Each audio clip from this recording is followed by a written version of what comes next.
Just one. And we're waiting. There it is. There we go. I have so many tabs up at this point. It's just ridiculous. So many tabs. It's just absurd. A quick apology to everybody. As you can see, I'm wobbly because I'm on my phone again, because apparently my laptop is not going to cooperate. So you just have to put up with my phone being like that. Just set it against something. I usually would put it on my tripod over here, but I don't have that all set up, and I have to find the other piece, so I don't want it to fall over. So here we go. Hey, James Boggs is already here, and he says greetings from Central WV. Hello, James. So, James, I just want to, I don't know if I got to say this last week or the week before that, or the last week. We had an interview with Sherry Brake that was pre-recorded, and I don't think I specified. So if I did not specify and you guys comment and you did not see us, I apologize very much for that happening. What's up, Z-Men and Ingrain Cyclist? What is up? What's really good, everybody? Welcome into another fantastic episode of this Uncanny Earth today. 230 episodes deep into the game. We came a long way from 2018. So yeah, we're going strong still. So I'm thinking, let's see, how many more months? So like what, 4? May, June, July, 4 months. So 4 months will be I believe, our 4-year anniversary. Let me see. 5th year anniversary. Yep. 5th year 5 years. anniversary. 5 years we've been doing this now. So we're going to do something cool. I don't know what it is yet, but I think we're going to set up something cool, actually. I don't know what it is going to be yet, though. We'll put our brains together and we'll figure something out. But I feel like we should do something special for our 5th year here at this Uncanny Earth, of course. As always, I'm your host, Solomon, this guy. Well, actually, he's over here. You're over here this time. Yeah. So, Spider, co-host, doing the thing. Still got that call from. No, not so bad. This is just because I got a bunch of cold water hitting the throat. Cold water hitting the throat. I don't. It's a thing. I don't know what that. I don't know what kind of slang you kids are using these days about the cold water hitting the throat. I don't know what kind of drugs you guys are all hepped up on these days, but I don't know. So Syria. Why so serious? Get it? Excellent. There you go. Hit the dad joke before the dad joke music even played. Yeah. Let me see if I can. Oh, there it is. I have to be weird with my phone to find all this stuff here. What are you looking for? Do you have a regular joke? So do you want me to do the actual video? No, that was the joke. Okay. I'm just making sure. No, that was the joke. Well, good, because that means I don't got to do anything else. I mean, I could tell him the joke you sent me. Well, I mean, that one was pretty bad, but I did give it to you. I gave you a freebie. I saw it come up in my feed, and I was like, that's really bad, but somebody else would really enjoy that, so I sent it to somebody else. Let me pull this bad pupper up here. All right. For you. All right. Just so we can get you some nationwide airplay. All right. Let me pull it back up then. I closed it and now I'm back. It's time for dad jokes. Tired me. That's right. So, did I tell you about the dream I had last night? I had a dream that I was a muffler, and I woke up so exhausted. It's crazy. Yep. I was so tired. That's a twofer. You guys it just gets worse. Oh no, it gets way worse. So, but anyways, guys, welcome on in. I'm gonna pull up something here real quick for all of you amazing folks out there. How is everybody's day going? I hope you guys have some good plans for the weekend. You got any plans for the weekend, Spider? I don't know yet. It's been super warm here in Ohio, as you know, because you're here in Ohio, Yes, I and got you. been ridiculously warm. Like yesterday and today, I've actually been outside doing stuff. I'm lamenting that my old grill rusted away to basically nothing the last year or two. So I don't have much to do cooking outside, but there's a lot of work to do in the yard. Like it's been a mess that hasn't been properly attended, blah, blah, blah, blah, whatever that was, Attended. Yes. attended to. So got a lot of that to do. I don't know if I have anything actually going on though. I think it's just going to be same old kind of stuff. Just but enjoying the weather and actually getting some porch time. Nice. I think I'm gonna go see the Mario Brothers movie with my son tomorrow. So we'll see. We'll see. He's not feeling the best, so we'll see. We'll see. Hopefully he feels better. So, but let's jump into this bad boy right here. Something I want to. This we're gonna do a lot more. I think screen sharing with you guys. I think that'd be a cool thing to do. Let's see here. I just gotta find it. Is this it right here? Nope, that's not it. That's not it. That's not it. I swear, like I got like 52 tabs open. So once again, I apologize. I hate tabs. I can't have extra tabs. I only have tabs that I'm like actively using, and then I have to have like tab free. So what you see, hold on. I got to put StreamYard at the end or it's just going to annoy me. So what we are looking at here is a sarcophagus in the, and make sure I get this right here because a lot of these Islamic sites are very hard to pronounce.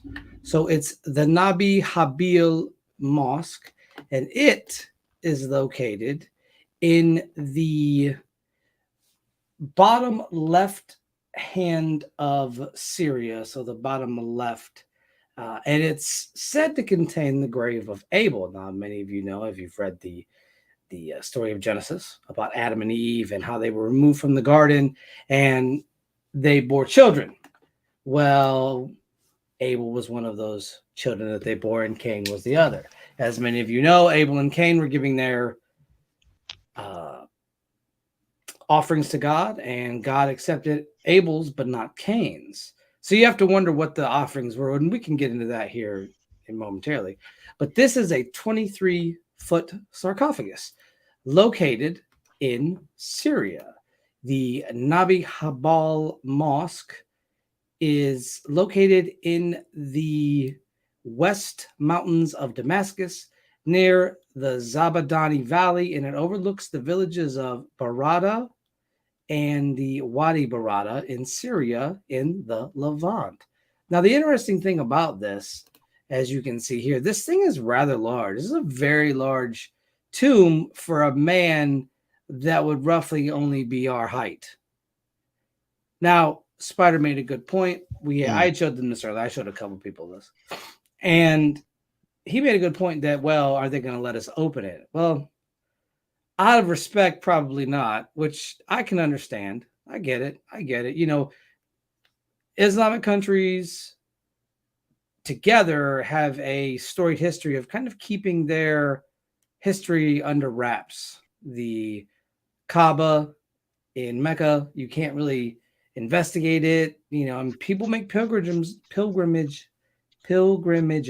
to it every year. And you're supposed to do it. It's one of those things that you're supposed to do as a Muslim The Hajj in your lifetime. The Hajj, yes. Yeah. So I can understand it to a point. And I would love to go in here and see this thing, just to be in that. If that is indeed the burial place of Abel, that would really solidify a lot of questions that we have had. Now, also in that area is the Tel Marduk. The Tel Mardik, sorry, the Tel Mardik. The Tel Mardik, now a tel is a mound. So like how you have mounds here that we just call them, they call them tels in Syria. So you have this mound. This is where he rests. Not too far away was the Cave of Blood. The Cave of Blood was the place that was thought to house the actual murder, where Cain slayed his brother Abel. And God said, hey, you know, what's going on? And Cain said, hey, I don't know. Am I my brother's keeper?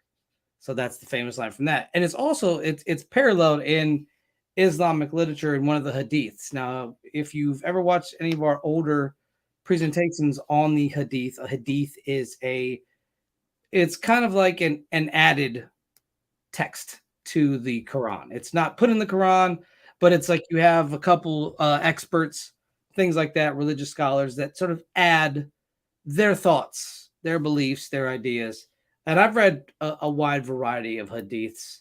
And so we have this sarcophagus. What do you guys think? What do you think, Spider? What do you think of this sarcophagus of quote unquote Abel? Habel, actually. Well, it can go a few different ways. For one, Islam is the newest of the three Abrahamic faiths, which means it's the farthest removed from the initial potential of the events. So then you have to kind of wonder, okay, well, where did they get the remains? Who had it before them? If there are remains there, what about these locations? How did they know that these are the right locations? But the other thing is too, it's for me, it's so far removed that it's now a scientific curiosity, and I think it's almost like for the good of human history that people get a look at it. But as you mentioned, the thing about Islam is they're real particular about things like that, and they're also they don't allow these days. They don't allow autopsies. They don't allow remains to be disturbed. They don't allow any of that because it's supposed to be a sin to disturb the remains of the dead once it's been, or well, not even necessarily once it's been buried. It's just as once they're dead, the rites begin. You got to pass on their mortal remains wherever. It's like immediate. You got to do boom, boom, boom, boom, boom. Nobody outside of the immediate people necessary to do that is allowed to touch it or do anything with it because it's desecrating the body, which is a sacred thing. So it's a very difficult thing, and everybody knows me. I have a hard time taking stuff at face value.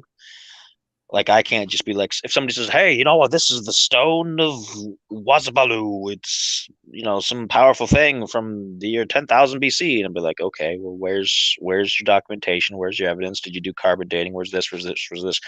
I don't do that because it's disrespectful." Okay, But to be fair, it is kind of disrespectful to disturb remains. I mean, I think you have a lot of issues with that. I mean, look at the Smithsonian, what they did. They removed whole mounds and took them so right? that nobody would know what the giants look like. Nobody could do any tests. Well, nobody that was a historian. They probably took them to labs and stuff like that where they could run actual tests, and they don't tell us. So I get in a roundabout way, I can understand being respectful of remains. And if this is one of these sons of Adam, because what we have to understand here is if we go back into the garden itself, into the garden situation in Genesis, we see that the Lord tells Eve, "I will multiply your pain of pregnancy." And I was reading this the other day and had to think to myself, wait a minute now, I caught this. Multiply the pain, meaning you could get pregnant before while you were in the garden. So it's not too far removed to think that they had children pre-Cain and Abel, and maybe they helped out in the garden. Now, here's another one. They weren't removed. It was only Adam and Eve that were removed. So if there's only two people that were removed, and you still had their kids in there working, or you still had other people in there working, that calls into some questions, I think. Hello, Apple. Apple is here. Hello. And I think what we're seeing here, I don't know. I'm a bit biased, and I can admit my own bias when it comes to these things. I'm very fascinated with religion. It's one of my favorite hobbies of things to study. If this is, and the thing is, here's the thing. This is also located in a place that was once known as Ebla, E-B-L-A, where they would go on to find the Ebla tablets. Yeah. Yep. Now, these tablets talk of Sodom and Gomorrah, Adam, David, Saul, biblical people, biblical persons, if you will. And then it also talks about Iran, but that's a whole nother topic for another show. But the fact that they found that, and it's called the Ebla tablets. Now let's E-B-L-A. Abel is spelled A-B-E-L. If we rearrange letters, we're going to get Ebla. If we rearrange letters, we're going to get Abel. So are these the tablets of Abel? Now, that'd be a little hard since David is obviously far removed from Abel. Adam is not. I think Sodom and Gomorrah is pretty far removed from the whole ideology of Adam and Eve. I think that sits pretty far. I think that might even be antediluvian, I think, because I think that happened after the flood, because I remember they told Lot's wife, don't look back or you'll turn into a pillar of salt. Obviously, she looked back, turned into a pillar of salt. And I believe there was a lesson in that while the city was destroyed, there was a passage somewhere. It's been such a long time since I've actually sat down and read it through, but I believe there was something that mentioned that it was just the city that was destroyed and not everyone else, because the promise was made not to eradicate everyone after the flood. The flood was like, after the flood, they made the promise that no, I won't eradicate humanity as a whole. Right. So the thing with the flood too is that we're finding Ashurbanipal. I think I said it right. Ashurbanipal, who was a Syrian leader in the Assyrian Empire. I think 320 BC, if I'm not mistaken. You can feel free to correct me on that. He basically was a crazy leader, conqueror. He once took a guy, king, right? Deposed him, put a metal chain through his jaw, and made him live in a kennel for the rest of his life. Ashurbanipal was a tyrant. He was a beast. But back in the day, that's how kings had to rule. You can't show weakness, because this is an era of warriors, an era of kings and battles of kings. And to look weak would mean that your whole civilization could just be wiped out by somebody who's stronger. Anyways, years later, he sort of puts that aside and creates this library at Nineveh, which they didn't find, I believe, until the 60s, 70s. They were digging, they found all these tablets. Well, in these tablets are the antediluvian tablets. They're antediluvian. And he even goes on record and says, I've read what happened before the flood. Now, a few months ago, I want to say a few months back, we discussed what was known as, I forget what we were discussing. I think it was the antediluvian period. I think it was the antediluvian episode where it talks about in one of the Dead Sea Scrolls, or one of the many lost books of the Old Testament, that a young man was actually reading these tablets left by Semyaza and the fallen angels, because that's why the flood happened in the first place. Angels came down, watchers came down, mated with human women. Now, there's two schools of thought on that. Some say it was Seth's line and Adam's line, or it was something along those lines. Others say it was fallen angels. But I digress. So you have this period where the flood happens. Before that, though, you have Abel's grave here. Now, what I like to think, and let me bring up a map of Syria, because I think it would help immensely if you guys knew exactly what we were looking at here. Let me see here. Hopefully this will work. Bear with me, please, sir. Ladies and gentlemen. Let's see here. So we're going to stop the screen, bring it back, and then we're going to share the screen again. And I got to figure out which one this is. Here we go. The political map of Syria. Now, what we're looking at here is, so roughly, you were looking, I got to find it again. If I'm not mistaken, it was sitting, let me look here, because it showed it on the map. So you're looking roughly in the area of Damascus, like this kind of area. Can they see the pointer? Can you see the pointer? I don't know if people can see that or not. So you're looking like right in here, in this area here, down towards Lebanon, like basically bordering Lebanon, where you have Baalbek, which we talked about the Baalbek temple here to the god Baal that was destroyed, basically. So you have this area here where Abel's found. This whole area, you have to wonder what in proximity, because how far did they roam from the Garden of Eden itself? Did they come from the west or from the east? I'm sorry, from the east. Did they come from the west over here by Cyprus? Did they come from the north from Turkey down in? Or did they come from the south from Jordan and go up? The odd thing that I find about all of this, that I keep finding these things day in and day out. Oh, he can't see it. So by Damascus there, James, if you look by Damascus, It's in this area here, and oddly enough, near Mount Hermon, where the Watchers were said to descend to plot to sort of save humanity, but more or less breed with human women. So we're looking near Mount Hermon or Hermon, which is fascinating in the regard that all this religious stuff, a lot of religious stuff seems to happen in this area. This is where Christ walked. To put some extra context into this, a lot of people when they're reading religious texts, they're familiar with Jerusalem and they're familiar with Israel and all those other places like that. But Syria, which was successfully parts of the Assyrian Empire, the Babylonian Empire, and a bunch of other empires, is one of the oldest inhabited places in the entire world that we're aware of. And they have cities that are older than places like Jerusalem, even back going towards the old temple foundations and things that they've noticed. And it stretches all the way back to Mesopotamia.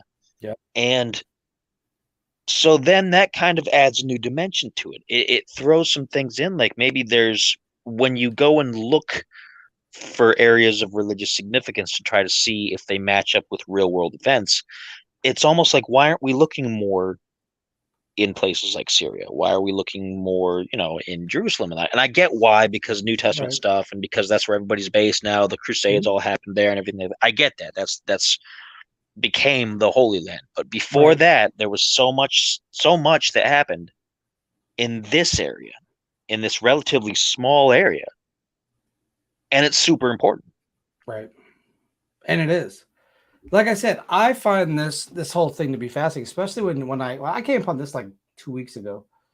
And I said or like a week ago, maybe, I don't remember. I'd have to ask. But the grave itself is 23 feet.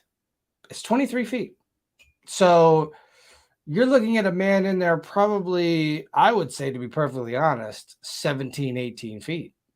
So 19, 21. You got 4 feet, maybe 2 feet from feet, 2 feet from head. But like I said, you're looking at probably a 17-foot man. I believe coffins are what, like 6 feet, maybe not. I don't know the size of coffins, but they're big. You gotta house the person who's dead, and unless they're a bigger person or they're a taller person, usually coffins are one size fits all for the most part. So to me, I just find that utterly fascinating. You have a 23-foot monument, right? And I'll pull it up again. But you have to wonder, James, because James brings up a good point here. He agrees, but they're always fighting and squabbling in that place. But the odd thing is, we were just there, I believe, back in like 2016, 2017. We attempted to topple a regime and failed. Unlike the other times that we said we weren't. We said, oh no, we're not going there to push over the regime, but we kept giving what was his name? Assad, that's his name, right? We kept giving him his ultimatums that we were gonna, like, he had to leave power and all this other stuff, and they kept saying no, I don't. I'm not going anywhere, leave me alone. And now he has alliances with other people. We moved in there to supposedly to help fight off the ISIS, the Islamic State, right? And then didn't leave, as the United States tends to do, go in and be like, oh yeah, for the continued protection of the region. But it's like we've talked about in Iran, like we've talked about in Iraq, like we've talked about in Afghanistan. Right. There has to be a reason why we would sit there, because otherwise, because the United States left Afghanistan to the wolves, not to get political, not to get it. That's as far as I'm going to go. But it hasn't done that with Iraq or with any of those other countries, and it still has people in Syria. Why? There has to be something there. So you asked a good question. He says, I find it hard to believe Abel's coffin, body, etc., made it through the flood. Could it be Og's sarcophagus? Yes, but my only concern with that is Abel isn't somebody that is how do I put this? Because he's important, but he isn't, in a way, if we really look at it. If we look at it like if we're going to put a giant in a coffin, you want somebody that has some reputation behind his name. Maybe Goliath would be something of that nature, or maybe even, like you said, King Og. But not many people know about King Og.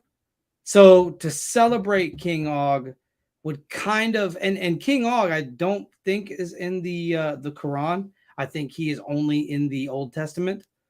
Please correct me if I'm wrong. I'm not as well versed in the Quran yet as I am in the scriptures. So please pardon me for that. I think if it is Abel's body in that coffin, or at least at the very least, his remains or something there is going to be some interesting things because these bones are massive. They've been digging up bones here forever, and they keep finding these giant, massive femurs and giant, massive arm bones and things like that. And I'm not sure of that name. Obviously, I know femur from, just medical talking, but I don't know most of the bones of the human body. So please, I think they found some tibias and fibias and things like that. However, I think that because my whole thing is, why would they put Abel? Abel's not, he's not the most popular person in the Bible. He's the very first person that was murdered that's recorded in the Old Testament, right? But what did he do other than get murdered? Some particularly really kind of, I don't want to say extremist because they're not necessarily extremists, but some very, I guess, super orthodox groups of people believe that he was the first martyr in particular, even if there wasn't really an established religion at the time, because he was supposedly murdered in service of this deity, that he was technically martyred rather than just killed. And that makes it different, and that gives it a different level of stature. Which I can understand. Like I see the premise, but I just don't see the reasoning. Like I see the premise of why they would do it, of why they would try to be like you said. But I don't know too many religious groups that put Abel up there on a pedestal, like Solomon or King David or one of the many other people, and they're not going to have anything deified to this man because it's illegal. Well, not illegal, but it's sacrilegious in Islam to have idols, period. They don't have those. They don't have idols. So I don't know. It's a really tough call on this one. I do think, though, that because, yes, they could be doing it for renown, but here's another thing, too. If they're doing it for renown, but they're not letting anybody in, what's the point of doing it in the first place? Well, the other thing, too, is it might not be meant for everybody else. It might just be meant for them themselves because, again, Islam has a big thing about martyrdom.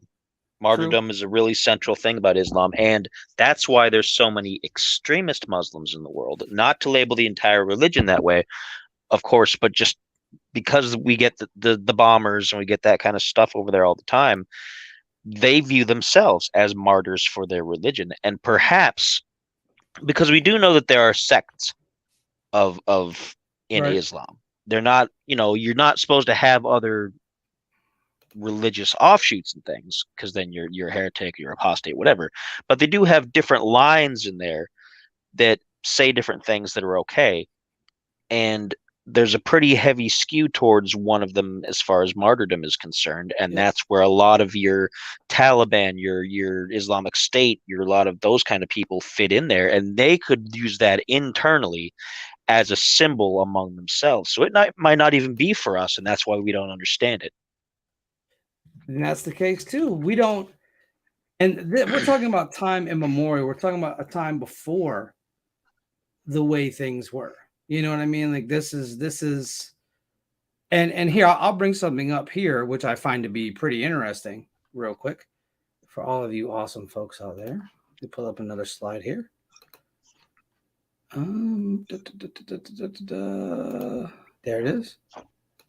So as we see here, we see Ebla, Mari, Nagar, Sumeria chilling over here to the far right with Kish and Napur and represent Uma and Uruk, Larsa, But then over here to the left, you have Ebla. Now, if we look down, boom, we have Damascus, the area that that I had spoke about earlier, and close enough. Now, Tel Mardik is up in this area here.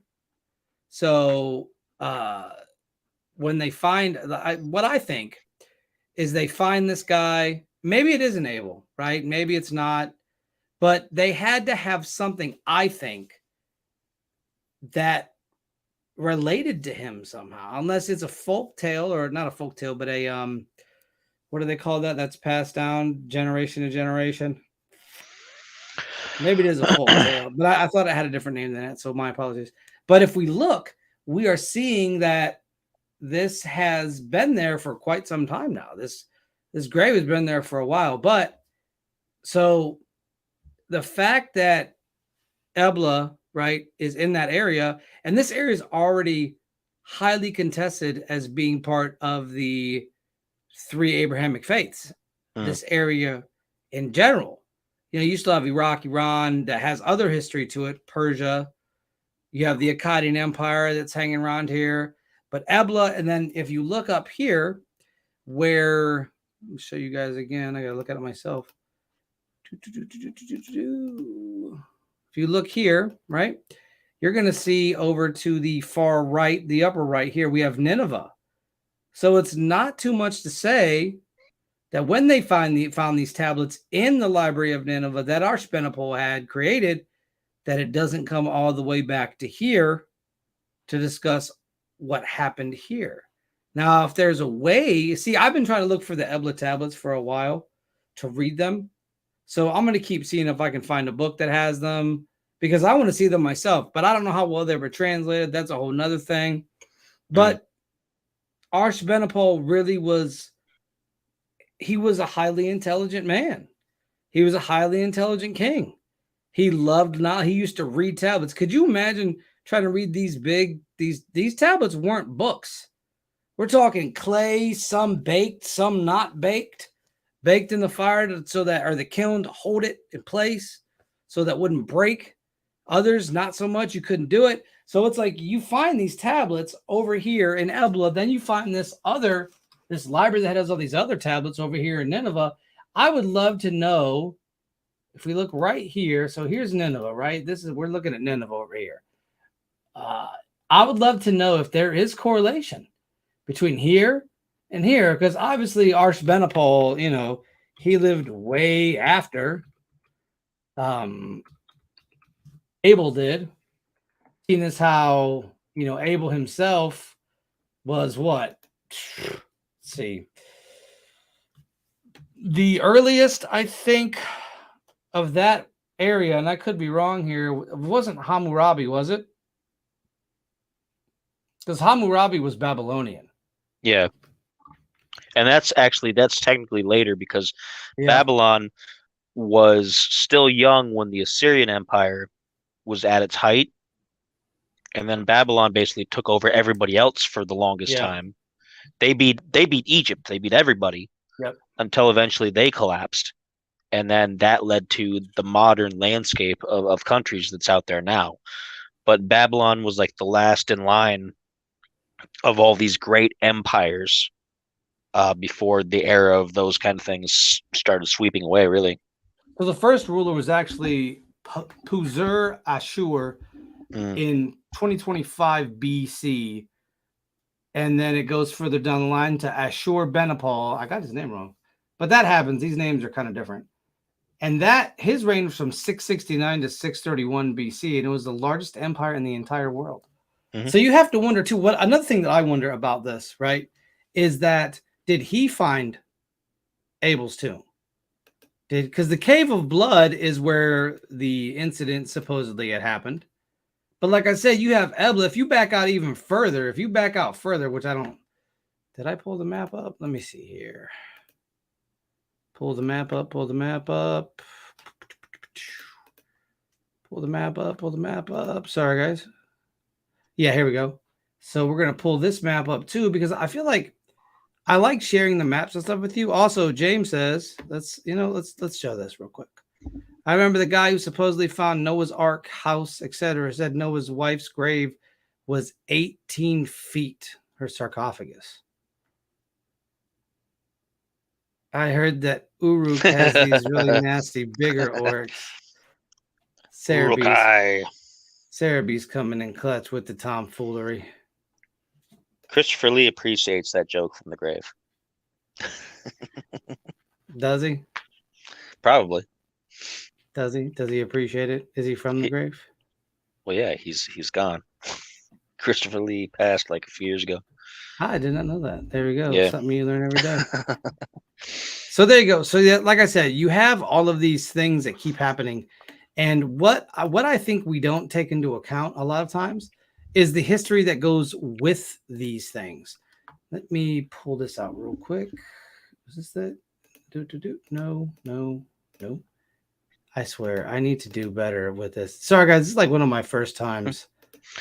You're trying to find things, and I have a cat that was puking right behind me. So, I'm trying to that's awesome. Not interrupt things. So once again, if we look here, right, we see that this area is rife with history. We have Israel, Lebanon, Syria, Jordan, Saudi Arabia, Yemen, Oman, Iraq, and Iran. This is a heavily in Egypt. Don't forget about Egypt. This whole region, and I'm circling around Egypt, Yemen, Oman, Iran, Turkey, all of it, is highly contested in many different ways, historically, economically, politically. It's all contested. And this is one of the few areas in the world, right, that is indeed highly contested. You don't see us going into Venezuela to get oil. You don't see us going into our own reserves to get oil. We are going to these places. But I don't think it's for oil, to be perfectly honest with you guys. I think it is for whatever all of this is, because we have invaded these regions more times than I can count. And we don't know what's going on under the invasions. We just know that, terrorists bad, we need to go in, fix, you know? And like I said, they've destroyed whole monuments. They had, I believe, like one of the giant Buddhist statues. They destroyed that. And you have to wonder if that is them or that's us. And an interesting point is everybody made a big deal about going to fight the Islamic State and everything like that. But there are pretty large, pretty active cells of the Islamic State farther down in continental Africa. Like you got Boko Haram and you've got all those other little groups. And while most of those, like, they're small time compared to the bigger ones, they're still a huge threat, and the ideology is still there. And we really, like, the United States and Western nations really didn't do anything about that. They haven't gone down to really do much there at all, other than maybe send some support, which tells me that maybe there's just nothing down there that we want, as opposed to in the Middle East where, there's plenty of stuff that we want, because there's plenty of resources in Africa, continental Africa. There's plenty of resources that are more valuable than oil. China's going down there for diamonds, to pull diamonds. But the United States isn't. The United States is like, whatever, don't care. And a lot of these African, a lot of these African nations are dirt poor. They don't have the ability to do what we can do on a scale where we can destroy stuff. So like you said, that's also another reason that I think this Abel thing is something relatively serious. And if it is, in fact, his tomb, and he's 23 feet, or not 23, but say, like I said, say he was 17 feet. Let's go 18 feet, right? So let's say he's that tall. This is where this leads us. Are we descendants of giants? Because we come from Adam, so we obviously come from Abel. That'd be a bloodline that would split with Abraham, since Abraham was the father of many nations. So here we have a 23-foot sarcophagus, 18-foot male probably inside of it. Now, here's where I kind of might not think it is. How do you keep remains lasting for that long? And like James said, pre-flood, after the flood, you would have to have more people living other than Noah and his family, which I wholeheartedly believe, because why does every culture have a flood myth? Every single culture has a flood myth. Why? Why is that? Now, to get scientific for a minute, it is possible that they could have lasted because we do have fossils of dinosaurs, of course, Right. from millions and millions and millions of years ago, a lot longer. And while, yeah, they're not always in the best shape, some of them are pretty incredibly good. So it's if you had something, and part of it is because of their size. Part of it is because of their size and how they were buried. So if you took a large human, something that was on par with like a small dinosaur or something like that, give or take, then potentially a bone that big could survive. As far as a whole set of remains, that's pretty remote. And again, the various conditions between then and now, because the planet was different during the dinosaur fossilization and Yes. when humans started really getting in full swing. So, and the oxygen content was adjusting and all these other kind of things. And I always bring up the oxygen content because that's why a lot of the creatures were bigger back in prehistory. You had huge insects that were bigger than, like, as big as a person, as big as a modern person. You had insects that large, but you don't today. But you could potentially, because if they had access to the same oxygen ratio, they would get that big again. Supposedly, But they the don't. Amazon has giant spiders. Yeah, and Australia, because I mean, the because Australia. well, yeah, but it's also in an area where there's less like pollutants in the air because Yeah. Australia isn't the same as every place else. It doesn't have the same, whatever else is going on with the climate. And so you have bigger animals. You have big lizards, you have big insects, you have big everything. So a deep place in the jungle where the trees are pumping out oxygen like mad, so it's Yeah, you're possible right. definitely that a person in a higher ratio oxygen rich environment could be a larger person. And I was reading a book about giants for my upcoming presentation here in about a month, roughly, give or take a month, I think. But I was reading about the giants that were in the Native American areas of the Adena culture, the Hopewell, all of that stuff. And funny enough, with all of that had happened, the idea or the notion was that when the flood happened, it was because there were giants that were mocking the Great Spirit. They said, we're giants, your lightning, your thunder doesn't scare us. We're giants. We do what we want. And supposedly it flooded the place. The Great Spirit flooded the area. When he flooded the area, after it was over, he said, I'm never going to make man that tall again.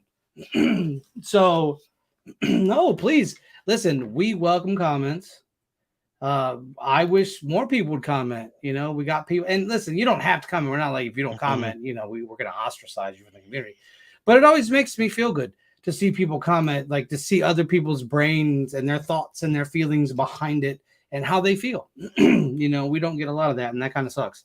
But Participation is great. We don't mind participation. And James, you're one of the first people that has really come in here and participated heavy, and I appreciate you, man. I wish more people would participate. I wish that cat would participate. You want to participate? What do you think? You got when you want to say something? Man? He also says Africa has giant spiders. Yes, I've heard that too. I've heard deep in the Sudan, there's supposedly some giant spiders. Mm-hmm. Supposedly bigger than your head. Like the body of the spider is bigger than your head. The legs go out to like ridiculous amounts, but a spider's bigger than your head. No, as far as just the body. I'm okay being in Ohio. I'm okay being in Ohio. Yeah, it's cold and we complain a lot, but no, thank you. So yes, we have these things that keep getting found or that are known about. And then they end up being matched with other parts of history. People didn't think Troy was a real place until much later. And then somebody found it. Somebody just found it. So who's to say it's not similar things are going to happen? The lion-headed men of Moab. There's also I've also heard about the dog-headed men. I forget where that was at. So, pardon me. I'll have to remember for the next episode. But there was dog-headed men. Now, if that's a whole nother thing. But excuse me, if we get into this thing, we also have the Minotaur at Crete in the labyrinth. We also have these demigods. We have demigods throughout religious text as well. These men that could do these astounding things. Mhm. There's got to be something to this. There has to be something to all of this. And a lot of people say, well, it's all symbology. Well, it can't be. What's this? I mean, what you're going to say, David and Goliath? It's overcoming adversity and strength. But they have King David, they have Goliath, they have all of these in there. Are you familiar with Behemoth in the Bible? Is that the giant dragon? See, I know about Leviathan, but I don't remember Behemoth. I'd have to just go to the Google machine for that one. I think in the future we're going to do a full breakdown of some of these more ancient civilizations, kind of get into what they believed and how they felt, and that sort of thing. I think that'd be a very interesting conversation to have, to be honest with you. Esau married the daughter of a satyr. Is that the goat man? Or like Pan? Yeah. Pan? Yeah, Pan Yeah. was a satyr. And listen, a lot of people point to things like the Minotaur at Crete as genetic engineering. Here's this Minotaur, head of a bull, body of a man, genetic engineering. What did they have going on there? The labyrinth was this technologically advanced maze, and it was all this laboratory work. And then you have Atlantis. Because what I like to tell people is just because we live in a technologically advanced age doesn't mean other civilizations didn't live in technically advanced ages. They may have had different tech that worked differently than the tech that we have today. So, like, we have our computers. Excuse me. Jeez. We have our computers. We have our cell phones. We have things like that, right? But then it might not have worked the same way. There might not have been a little box. We tend to think of things in the past as we can relate them to in our own head, right? But there might have been things in the past we can't fathom or comprehend. Yes, both from the book of Job, who is like unto Behemoth, whose tail is like a cedar and legs like iron. A dinosaur. A lot of people think that dinosaurs were with, I don't want to say dinosaurs, but creatures. And who knows? We know that there's giant squids in the ocean to this day. Like, we 100% know this. They verified it. 20 feet, 30 feet. You go down far enough, there could be 5,200 feet of these large, gigantic creatures that live still alive today, because we can't map the bottom of the ocean. Can't even go down to the bottom of the ocean because the pressure would destroy us. So and I thought you were done. No, go ahead. No, go ahead. And even more simple creatures like the coelacanth. The coelacanth is that fish that they thought, oh yeah, it's from the time of the dinosaurs. It's been extinct forever. We've got fossils of them. And then somebody caught one off the coast of Africa. And people have seen them since then, not often, because their particular habitat is really like, it's not a place we can get to. It just was a fluke that they happened to find that they were still there. But they still exist. Like, these fish are still there, and they're ancient.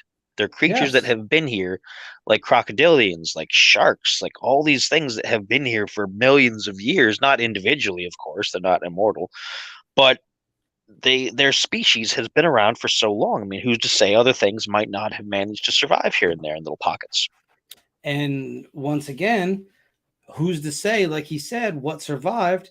Because we're still having these records of different cryptids being found, albeit some a little bit more ridiculous than others. But remember, worlds existed before ours.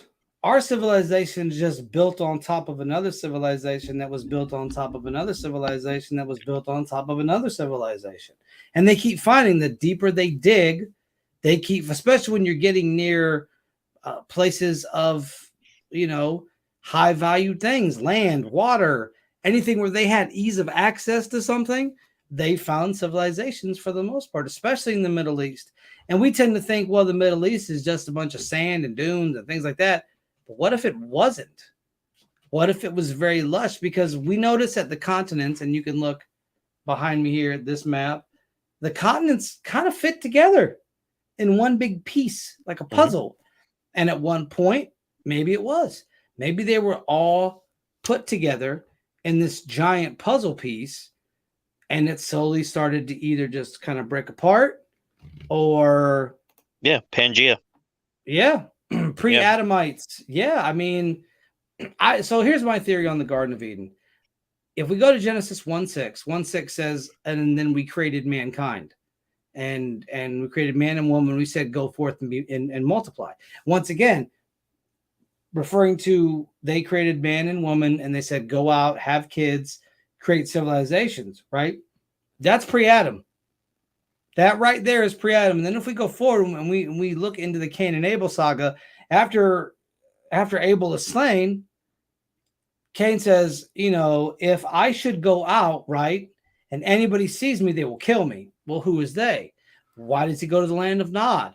Civilization. So what I think that the Garden of Eden was a storehouse. It was a place where people could get vegetables, where they could get crops, where they could get fruits, maybe immortality, much like the we did the episode on Chinese mythology, and there was these fruits that they ate so that the gods could stay immortal. What if it was something very similar? Kept the people tall, in shape, live longer. All of these things that you're getting from this garden located in the Middle East somewhere, right? Well, these people mess it up, but you already have civilizations established. And he even tells Adam, he says, I'm going to make it harder for you to till the fields, harder for you to produce foods out of the ground. So it was easier for him before, meaning that what they did was basically worked in this giant paradise to help the civilizations that were outside of that paradise. So you would come up maybe with your wagon or your cart or whatever you use for transportation, dump everything in that you needed, go back, repeat trips, keep doing it. James says, I'm entertaining the notion of pre-Adamites lately. It's very possible, especially if we start getting into the antediluvian aspects of our society, our civilization. Because what we are seeing, I think, we are seeing a time and an era where a lot of this stuff isn't discussed. Whatever political hot button issue or whatever persons are put on different products that people are going crazy about, it's all just a tactic to keep us from really looking at stuff like this. And I know people that aren't into history, and they tell me, I'm not really into history. And I'm like, how? How can you not be into something that is your whole existence? I mean, I get it. Some people like what they like, and you can't force anybody to like history. And I've heard it from a lot of people that, history's boring and I'm not really into it. And I'm like, pull a historical thread, and you're going to come out with some fascinating knowledge, some fascinating information. And I think especially in this day and age, with as much information as we have on the information highway, there is no excuse, in my opinion, to not learn about this kind of stuff. This is important. When I found that the other day, I said, if that's Abel's grave, that basically changes everything. That would put things into perspective in a way that I think might upset modern society. And maybe that's why it's not put out there like that. Maybe they don't want society to be upset. They think society's fine where it is. They don't want people to know where they come from. They want people to be a certain way, act a certain way, behave a certain way. And that's okay to them. To me, I just can't. I thoroughly enjoy going through manuscripts and religious texts and reading about giants. It's a passion. And once you, like I said, once you pull a thread, Spider himself, he's big into Sumer. That's his cup of tea, if you will. That's his bag. Yep.